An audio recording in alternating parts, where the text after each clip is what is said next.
The 2020 National Electrical Code Section 650.7J addresses extensions within enclosures, specifically stating that extensions or taps made within enclosures shall not occupy more than 75% of the cross-sectional area of the enclosure.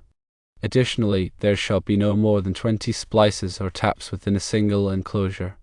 This means when upgrading a panel and needing to extend wires due to a slight relocation, extensions are permissible within the panel board, provided they adhere to these stipulations. Firstly, the cumulative cross-sectional area of all extensions and taps cannot exceed 75% of the enclosure's cross-sectional area. Secondly, the total number of splices or taps must not exceed 20 within that single enclosure. This rule applies primarily to panel boards, but it's relevant to any electrical enclosure where splices or taps are made. The intention behind these limitations is to prevent overcrowding and ensure adequate space for heat dissipation and safe working conditions within the enclosure. Overcrowding can lead to overheating, difficulty in troubleshooting, and potential safety hazards. Firstly, consider the cross-sectional area. This limit is intended to prevent the enclosure from becoming too congested with conductors and splicing devices. Secondly, the number of splices. Limiting the number of splices helps to reduce the risk of loose connections, which can cause arcing and overheating. When planning extensions or taps within an enclosure, it is critical to calculate the cross-sectional area of all conductors, connectors, and any other components that will be present inside the enclosure. The total area should then be compared to the enclosure's cross-sectional area to ensure compliance with the 75% rule. For example, if an enclosure has a cross-sectional area of 100 square inches, the total cross-sectional area of all extensions and taps within it must not exceed 75 square inches. The 20 splice limit is straightforward but requires careful planning. Each splice or tap counts toward the total regardless of its size or type.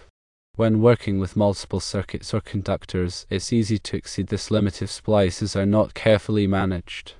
Approved means for extending wires generally involve using listed splicing connectors or terminal blocks suitable for the application. These connectors should be properly sized for the conductor gauge and type, and they must be installed according to the manufacturer's instructions. It's important to use connectors that are specifically designed for splicing or tapping, as using incorrect or substandard connectors can compromise the integrity of the electrical connection and create safety hazards. Furthermore, all splices and taps must be accessible for inspection and maintenance. This typically means they should be located in a manner that allows easy access without having to remove or disassemble other components within the enclosure. The NEC also contains general requirements for splices and terminations in Section 110.13.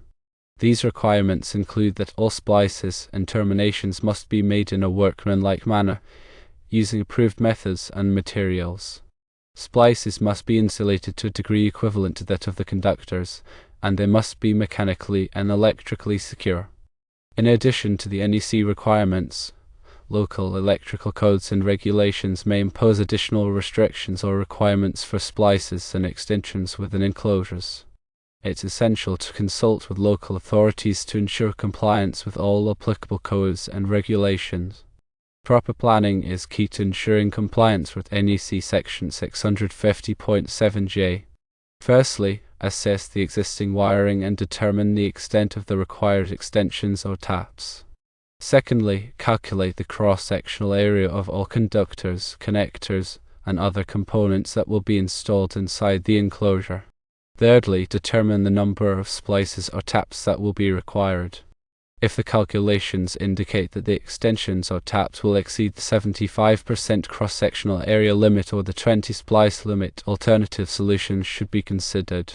These may include using a larger enclosure, reducing the number of splices, or rerouting conductors to avoid the need for extensions. When performing electrical work, always prioritize safety. Firstly, ensure that the power is turned off to the circuit before working on any electrical components. Secondly, use appropriate personal protective equipment, such as safety glasses and insulated gloves. Thirdly, follow all applicable safety procedures and guidelines. In summary, NEC Section 650.7J sets limits on the cross-sectional area and the number of splices allowed within electrical enclosures. Compliance with these requirements is essential for ensuring the safety and reliability of electrical systems.